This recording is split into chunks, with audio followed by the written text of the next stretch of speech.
ఐదవ తరగతి పరిసరాల విజ్ఞానం అధ్యాయం 11 అవని నుండి అంతరిక్షానికి ప్రశ్నలు జవాబులు. ఒకటవ ప్రశ్న, భూమిని కుండతో పోల్చుతూ భూమి గోళాకారంగా ఉన్నప్పటికీ బల్లపరుపుగా ఎలా కనిపిస్తుందో వివరించండి. కుండ గుండ్రని ఆకారంతో ఉంటుంది. కుండ మధ్య భాగంలో చిన్న పెంకును పగలగొట్టి పరిశీలించితే అది బల్లపరుపుగా ఉంటుంది. మొత్తం కుండ గుండ్రని ఆకారంలో ఉన్నప్పటికీ ఆ కుండ యొక్క పెంకు ముక్క బల్లపరుపుగా ఏ విధంగా కనిపిస్తుందో అదేవిధంగా భూమి గోళాకారంగా ఉన్నప్పటికీ బల్లపరుపుగా కనిపిస్తుంది.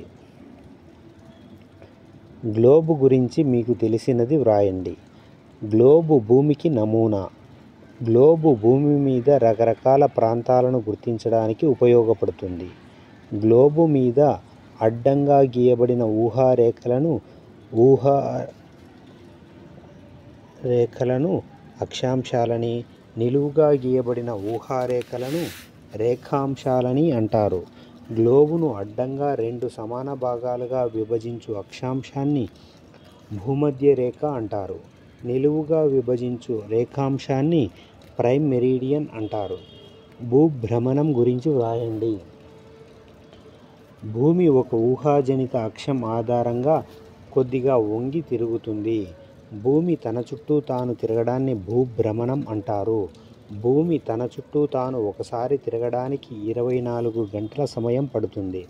భూమి తన చుట్టూ తాను తిరిగేటప్పుడు సూర్యునికి ఎదురుగా ఉన్న భూభాగము పగలుగాను, మిగిలిన భూభాగము రాత్రిగాను ఉంటాయి.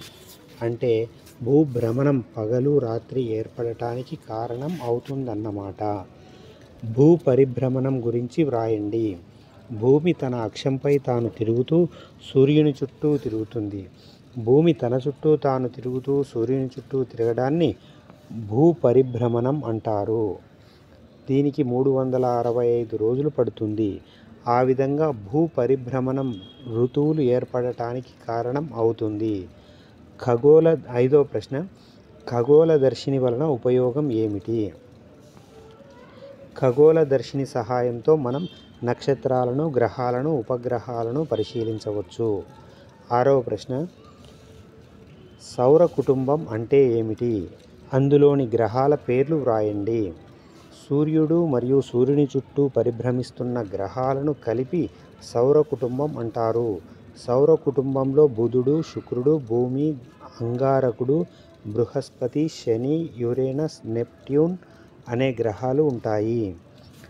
చంద్రుడు ఏ గ్రహానికి ఏ రకమైన ఉపగ్రహం? ఆ గ్రహం చుట్టూ చంద్రుడు ఒకసారి తిరగడానికి ఎన్ని రోజులు పడుతుంది? చంద్రుడు భూమికి గల ఒకే ఒక సహజ ఉపగ్రహం. ఇది భూమి చుట్టూ పరిభ్రమిస్తుంది. చంద్రుడు భూమి చుట్టూ ఒకసారి తిరగడానికి 27 రోజులు పడుతుంది. కృత్రిమ ఉపగ్రహం అంటే ఏమిటి? మన దేశం మొట్టమొదటి కృత్రిమ ఉపగ్రహాన్ని ఎప్పుడు కక్షలోకి ప్రవేశపెట్టింది? రాకెట్లను ఉపయోగించి అంతరిక్ష కక్షలోకి ప్రవేశపెట్టిన మానవ నిర్మిత ఉపగ్రహాన్ని కృత్రిమ ఉపగ్రహం అని అంటారు. 1975 సంవత్సరంలో భారతదేశం మొట్టమొదట ఆర్యభట్ట ఉపగ్రహాన్ని కక్షలోకి ప్రవేశపెట్టింది. చంద్రయాన్-2 గురించి మీకు తెలిసినది వ్రాయండి. చంద్రయాన్-2 అను కృత్రిమ ఉపగ్రహాన్ని జూలై 22, 2019 నాడు శ్రీహరికోటలోని సతీష్ ధావన్ స్పేస్ సెంటర్ నుండి GSLV Mk3M1 ద్వారా ప్రయోగించారు.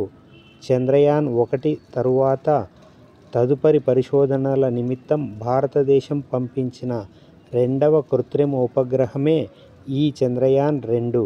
దీనిలో ఆర్బిటార్, విక్రమ్ ల్యాండర్ మరియు ప్రగ్యాన్ రోవర్ ఉన్నాయి. 10వ ప్రశ్న, కృత్రిమ ఉపగ్రహాలు మనకు అందించే సేవల గురించి వ్రాయండి. కమ్యూనికేషన్, ప్రసారం, వాతావరణ శాస్త్రం, సముద్ర శాస్త్రం, వనరుల సేవ మొదలైన వాటి సేవలను కృత్రిమ ఉపగ్రహాలు అందజేస్తాయి. ఈ రోజుల్లో ఇంటర్నెట్, మొబైల్ ఫోన్ ఆన్లైన్ సేవల కోసం ఈ కృత్రిమ ఉపగ్రహాలను ఉపయోగిస్తున్నాం